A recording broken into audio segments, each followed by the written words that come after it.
اپنی زندگی میں جائز پیسہ، رزق حلال، طیب طاہر، صاف ستھرا، کبھی ظلم نہ کریں، کبھی زیادتی نہ کریں، کبھی۔ حضرت سعد بن ابی وقاص رضی اللہ تعالیٰ عنہ نہ کچھ بانٹ رہے تھے، تو ایک شخص نے آ کے کہا، یہ بخاری میں آپ کو ملے گا، اس نے آپ پر 3 الزام لگائے۔ کہنے لگا ایک تو آپ جہاد پہ نہیں جاتے، حالانکہ بڑے مجاہد تھے، دوسرا آپ بانٹنے میں احتیاط نہیں کرتے، تیسرا جناب آپ غریبوں کو ترجیح نہیں دیتے۔ 3 الزام اس طرح کے اس نے آپ پہ لگائے، ناانصافی کا، معاذ اللہ، جنگ پہ نہ جانے کا۔ حضرت سعد بن ابی وقاص کو بڑی تکلیف ہوئی، حضور نے نام لے کے کہا مظلوم کی بد دعا سے بچنا۔ دکاندار کپڑے دیکھ کے اہمیت دیتا ہے، کپڑے دیکھ کے، اگر دکان پہ چڑھنے والا مہنگے کپڑے پہن کے چڑھا ہے تو اٹھ کے کھڑے ہو کے مال دکھاتا ہے۔ اگر کپڑے پٹے پرانے ہیں اور خاتون نے جو گود میں بچہ اٹھایا وہ بھی غریب ہے تو کہتا چل چل، انہیں خریدنا کچھ ہے نہیں۔ یہاں سے ظلم شروع ہوتا ہے، یہاں سے بندہ دیکھ کر لوگ اس کے ساتھ رویہ اختیار کرتے ہیں۔ بندہ دیکھ کر، میری غربت نے کیا مجھ کو زمانے میں بدنام، تیری دولت نے تیرے عیب چھپا رکھے۔ حضور فرمانے لگے مظلوم کی بد دعا سے بچنا، جب وہ اپنے ہاتھ اٹھاتا ہے نا رب کی بارگاہ میں، تو پھر آسمان کو بھی حکم ہوتا ہے تو درمیان میں ہٹ جا، کوئی شے نہ آئے اسے سیدھا اللہ کی بارگاہ میں پہنچنے، ہٹ جاتی ہے ہر چیز۔ مظلوم کی بد دعا سے بچو۔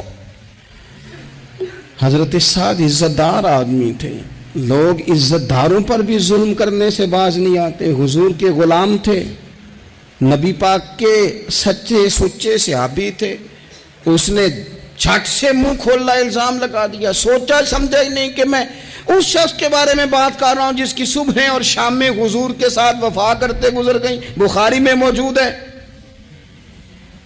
ظلمن بات کی، ظلمن کہنے لگا نہ جہاد پہ جاتے ہو، نہ مال غنیمت انصاف سے بانٹتے ہو، نہ عدل کرتے ہو، الزامات لگاتا۔ حضرت سعد چپ کر گئے۔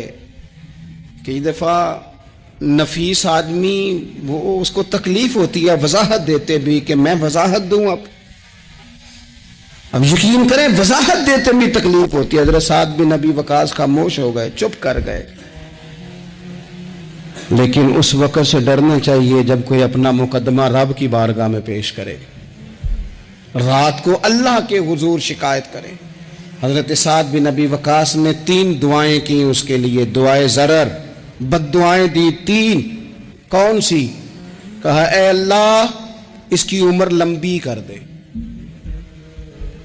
اے اللہ اس کا فقر بڑھا دے، تیسرا کہا اے اللہ اسے فتنوں میں مبتلا کر، اس نے مجھے اذیت دی، تکلیف دی، میں نے تو ساری زندگی وفاداری میں گزاری اور یہ مجھے کیا کہہ گیا جاتے ہوئے۔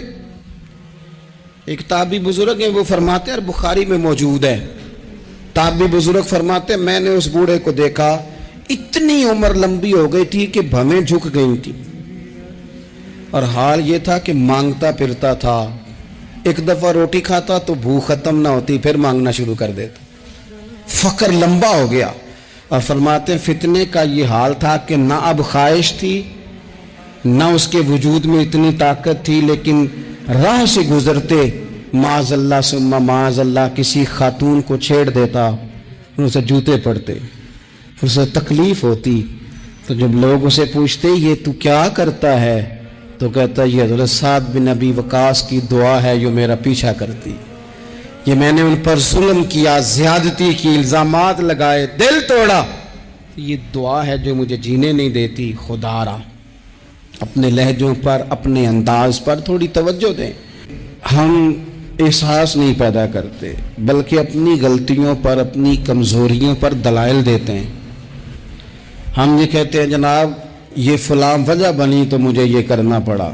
میں نے ایسے نادان لوگ بھی زندگی میں دیکھے کہ ان سے قتل ہو گیا ہے، جس نے جان بوجھ کر کسی مومن کو قتل کیا اس کی سزا جہنم ہے۔ قتل ہو گیا تو ان سے سوال کیا گیا تو کہنے لگے اس نے مجھے گالی دی تھی، پھر میں کیا کرتا؟ اپنی اتنی بڑی کوتاہی پر بھی وہ بجائے شرمسار ہونے کر، بجائے 2 قدم پیچھے ہٹنے کے، اس پر بھی لوگ دلائل دیتے ہیں۔ تو اگر کسی بندے کو کبھی اس سے کوئی ایسی غلطی سرزد ہو گئی، کوئی ایسا اس سے حقوق العباد کے مسئلے میں کمزوری اس سے واقع ہو گئی، اور پھر اس کو احساس ہو گیا اور حالات اس طرح کے ہو گئے کہ اب وہ معافی بھی نہیں لے سکتا، وہ لوگ دنیا میں موجود نہیں رہے، یا وہ ان پر ملاقات کرنے سے، ان سے ملنے سے قاصر ہے، کسی ایسے مقام پہ ہے اور وہ حق ادا بھی نہیں کر سکتا، لیکن اسے احساس پورا ہے، توبہ پوری کی، کوشش پوری کی، تو ایسے بندوں کی بھی اللہ قیامت کے دن صلح کرا دے گا۔ نبی کریم صلی اللہ تعالی علیہ وآلہ وسلم نے ارشاد فرمایا کہ ایک بھائی صبح قیامت اپنے بھائی پر مقدمہ کرے گا، اے میرے مالک، اس نے مجھے بڑا ستایا، اس نے مجھے بڑی تکلیف دی، فلاں فلاں جگہ اس نے میرے اوپر بڑی آزمائش مسلط کر دی، بڑی ساری تکلیفوں سے گزارا۔ اس سے مراد مسلمان بھائی ہے، وہ اس کا دوست ہو یا کاروباری ساتھی ہو یا سگا بھائی ہو یا کوئی بھی ہو۔ حضور فرماتے ہیں وہ مقدمہ کرے گا، یہ مسند امام محمد بن حنبل میں حدیث موجود ہے۔ عرض گزار ہوگا، اے کائنات کے رب، اس نے بڑی تکلیف دی، بڑا ستایا، مہربانی کی جائے، مجھے اس سے بدلہ لے کے دیا جائے۔ اب بندہ جو سامنے جس پر مقدمہ دائر کیا جا رہا ہے وہ تو مرتے دم تک توبہ کرتا رہا، احساس ہو چکا تھا، ازالے کی کوشش کرتا رہا، لیکن اسے موقع میسر نہیں آیا، حالات ہی ایسے نہیں تھے۔ اب اللہ کے محبوب فرماتے ہیں رب اس مقدمہ کرنے والے سے کہے گا چل اپنے بھائی کو معاف کر دے۔ وہ پھر اپنا دکھڑا سنائے گا، اپنے اس درد کی شدت کو بیان کرے گا جو اس کی طرف سے آنے والی تکلیف پر وہ آزمائش سے گزرا، اس کا اظہار کرے گا کہ مالک میں تو بڑی تکلیف میں رہا ہوں، ایسے معاف کیسے کر دوں؟ تو اللہ کریم فرمائے گا اٹھ، پھر وہ سامنے جنت میں نظر ڈال، وہ مکان دیکھ سامنے، وہ دیکھ کے کہے گا سبحان اللہ، اتنا خوبصورت مکان، اتنا عالی شان محل، جلدی سے عرض کرے گا مالک یہ کس کو ملے گا؟ تو رب فرمائے گا جو اپنے بھائی کو معاف کر دے۔ تو فوراً سے پہلے عرض کرے گا اللہ میں نے معاف کیا، اللہ میں نے معاف کیا، اللہ میں نے معاف کیا۔ تو رب کریم فرمائے گا پکڑ پھر اپنے بھائی کا بازو اور جا، میں نے تم دونوں کے لیے جنت میں مکان بنا دیے۔ تو ایک تو یہ یاد رکھیں کہ کوئی شخص اگر یہ دعویٰ کرتا ہے کہ میں نے کبھی، ہمارے ہاں بہت سارے لوگ ایسے ہیں جو بعض اوقات بات کرتے ہیں تو ان کی بات سے انا پرستی چھلکتی ہے، وہ کہتے ہیں جی یاد تو نہیں کبھی کسی کے ساتھ زیادتی کی ہو۔ میں نے کہا یہ تو آپ نے بہت بڑا ہی دعویٰ کر دیا ہے، تو بہت بڑا دعویٰ کر دیا آپ نے، ایسے تو ہوتا نہیں۔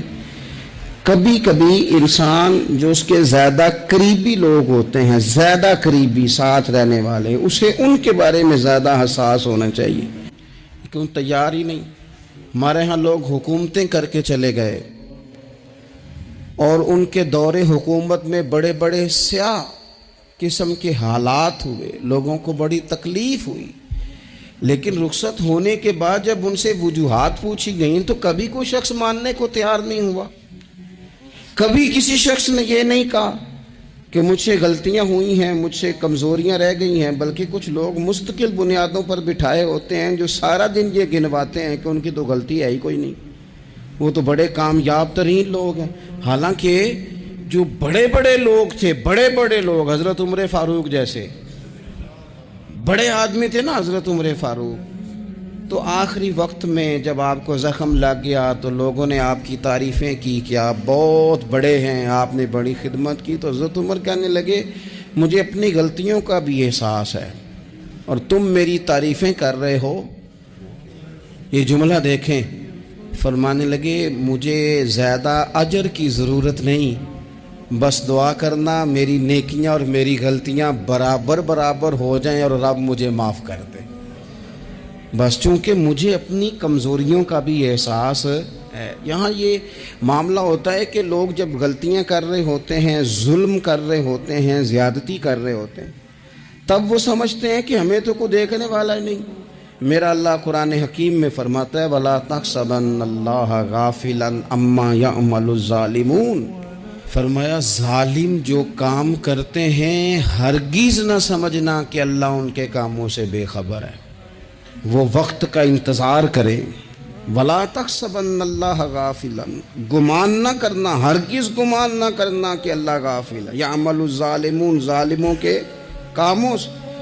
جو زیادتیاں لوگ کرتے ہیں، جو ظلم و ستم لوگ کر رہے ہیں، جس نے اپنے بچے کو پیسوں کے زور پر کسی غریب کے بچے کا میرٹ پیچھے کر کے اپنے بچے کا داخلہ کرایا ہے اور مبارکیں بھی وصول کی ہیں، تو لوگوں کو تو نہیں پتا کہ اس نے پیسے دے کے داخل کرایا ہے، پر رب تو غافل نہیں نا اس کام سے.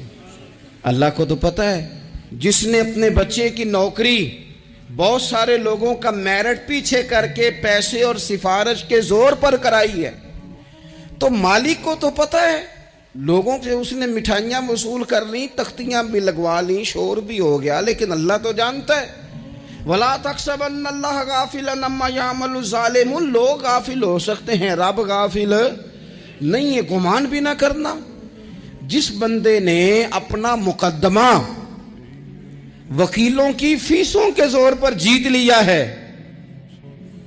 اور غریب کچہری سے نکلتے وقت کہہ رہا تھا کہ غریبوں کو انصاف نہیں ملا کرتا، تو چلو اخبار میں تو خبر تیری فتح کی آ گئی، پر رب تو غافل نہیں ہے نا. ایک عدالت قیامت کے میدان میں بھی تو لگے گی نا، وہاں بھی تو ڈھیر سارے انصاف ہونے ہیں نا. جس شخص نے کسی کی زمین پر قبضہ کر لیا اور سامنے والا مجبور تھا، تنگ دست تھا، کمزور تھا، وہ اتنی نہیں رکھتا تھا کہ وہ بندوقیں اور پسٹل اور گھنڈے اور بھتا خور بندے لے کے آئے اور اپنا قبضہ چھڑوا لے. تو نے لے لیا، ہو گئی بات. لوگوں کو تو نہیں پتا، پر رب تو غافل نہیں ہے نا. میرے رسول پاک صلی اللہ علیہ وسلم نے فرمایا جس نے کسی کی زمین پر ایک بالشت قبضہ کیا، قیامت کے دن اللہ تعالیٰ 7 زمینوں کا توق بنا کے اس کے گلے میں ڈال دے گا. اس کی گردن ٹوٹے گی، جھکے گی. وہ کہے گا مالک یہ تکلیف تو فرمایا دنیا میں تجھے شوق پڑا تھا نا زمینوں پر قبضے کا، تو رکھنا ساری ہی اپنے پاس، کرنا کنٹرول. لڑ لڑ کے تھک گئے، حالات خراب ہو گئے، بہنوں کے حصے کھا گئے. پڑوسی اگر مجبور تھا تو بیچنا چاہ رہا تھا تو اس پر سٹے لے کے آ گئے کہ یہ کسی اور کو بیچ نہ سکے، دے تو مجھے ہی دے. قانون کو کٹ پتلی بنا کر اپنے ہاتھوں میں کھلواڑ کیا. مستقل بنیادوں پر پکے پکے قانونی مشیر رکھ لیے، سمجھا کہ دنیا کو تو پتہ نہیں چل رہا. تو وَلَا تَحْسَبَنَّ اللَّهَ غَافِلًا عَمَّا يَعْمَلُ الظَّالِمُونَ. رب تو ظالموں کے کاموں سے بے خبر نہیں ہے. اللہ تو بے خبر نہیں.